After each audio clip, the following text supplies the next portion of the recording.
पिंकी बोल ना. काय ग कस काय?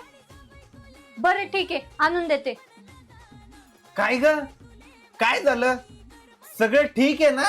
हा हा काय नाही नॉर्मल आहे. अगं पिंकीचा फोन होता ना, सांग ना काय झालंय? अहो ते पिंकीची कंबर दुखतीये तर झेंडू बाम आणून दे म्हणे. अरे यार काय सांगती, पिंकीची कंबर दुखतीये? बिचारीला किती त्रास होता असेल ग. दे बर का लवकर झेंडूबाम, मी नेऊन देतो. दे लवकर. एक काम करा ना, कंबर पण चोळून या. हा हा एकदम भारी कंबर चोळून येतो मी तिची. तू काळजी करू नको, तू फक्त लवकर झेंडूबाम दे. काय कंबर चोळायला चालले तुम्ही? अगं मी ते हे म्हणत होतो की माझं काम झालं, तुझं पण पोट दुखतंय ना, ये इकडं, तुझं पण पोट चोळून देतो. आता असा हाणते ना तुम्हाला की त्या झेंडूबामचं काम आहे ना तुम्हालाच पडलं पाहिजे. तुमच्या कारणात